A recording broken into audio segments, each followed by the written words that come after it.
happening, my YouTube family? Of course, it is your boy B New. I'm coming at you on this Thursday morning. Just want to wish everybody a happy Thursday. Peace and much love, positive blessings to everybody. Now that we got that out of the way, we got a few things we need to touch on this morning. And of course, I'm going to get into Trae Young's performance yesterday, leading the Atlanta Hawks over the Milwaukee Bucks in the Game 1 Eastern Conference Finals on yesterday. But before I get into that, I just got a question. Like, why do some people just wake up in the morning and before they can even brush their teeth, kiss their loved one, take a piss, or do anything, the first thing they do is start hating on LeBron James? Like, what has this man done to y'all?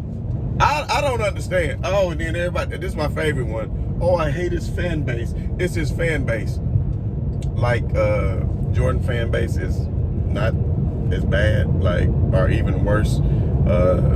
You hate a fan base because they think that their player is the best and he has statistical data and numbers to back it up and prove it, but yet the only thing, well, not the only thing, but one of the major things that you can say is 6 rings. That's a team accomplishment.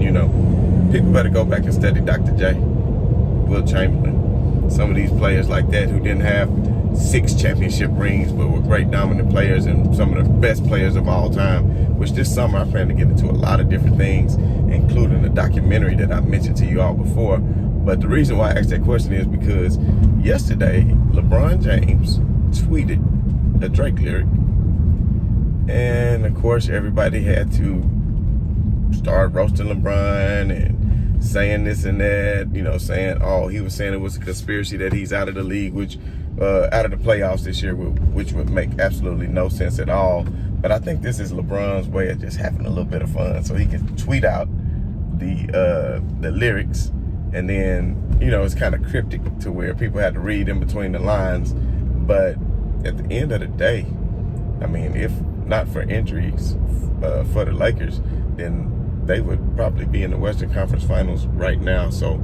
I don't really think that there was any kind of conspiracy theory for a one LeBron James.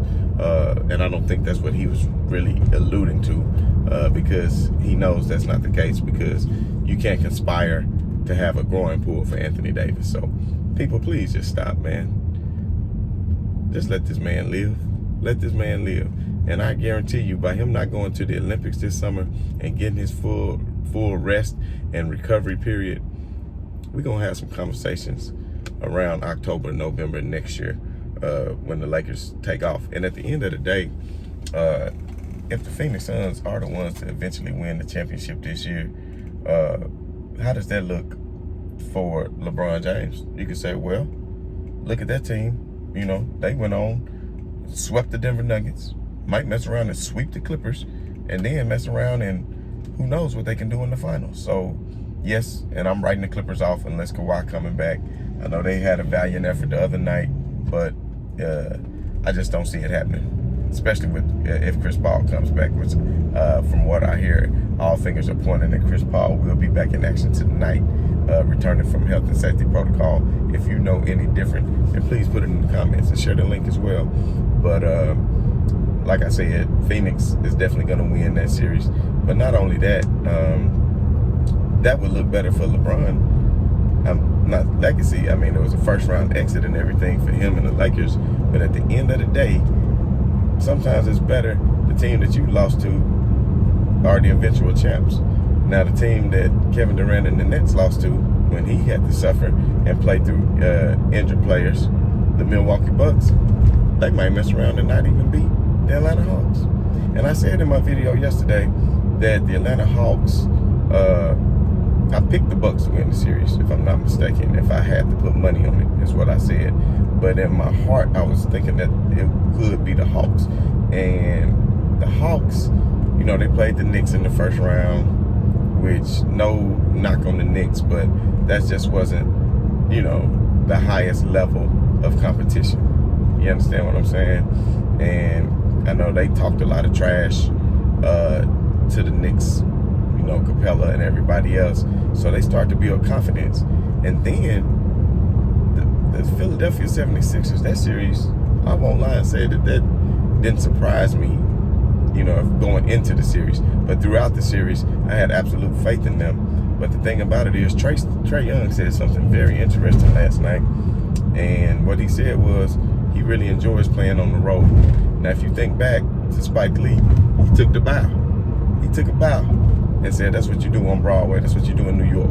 So he took a bow to them. He loves playing on the road because he said ever since junior high, when he goes into a road environment and plays, it's just like him and his teammates against the world, and that just makes him focus even more on his task at hand and what he needs to do. And his performance last night, Drew Holiday couldn't do nothing with him. Trae Young just pretty much had his way.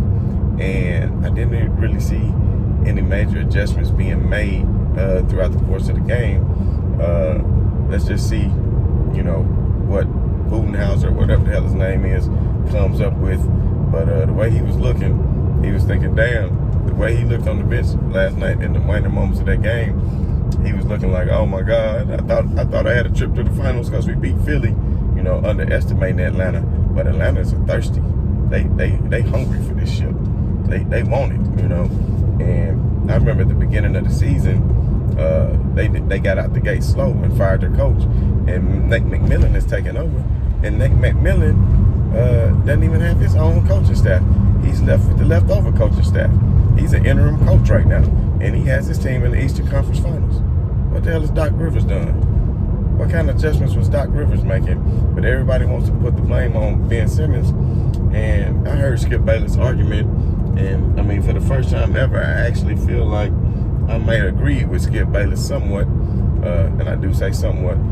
Because what else do they have? And who are they going to get for them? Because Ben Simmons still brings to the table his defensive prowess and his capabilities as far as being an all NBA first team defensive player, which is something that's good to have on any team.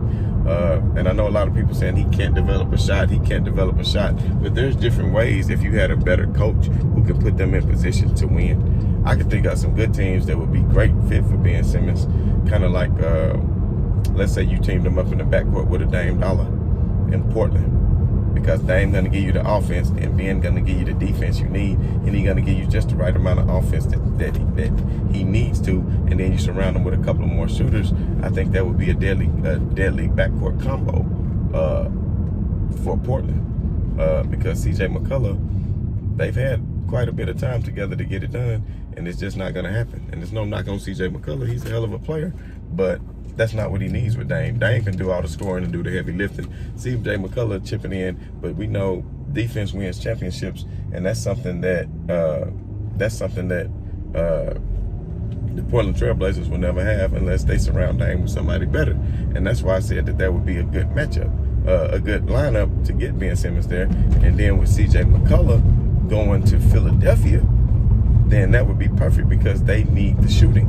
So that would be a better backcourt for them. And then that way you could have Tobias Harris as well as a CJ McCullough because they were sorely lacking on the offensive end. But anyway, that's not what my video was all about. I kind of got off track, but main point is the Atlanta Hawks need to be taken seriously. And the thing about the Milwaukee Bucks is, if they don't make some kind of adjustments on the defensive end of the floor to get the ball out of Trae Young's hands and force others to beat them, which may not be a recipe for success because Atlanta does have capable knockdown shooters with Bogdanovich and Gallinari.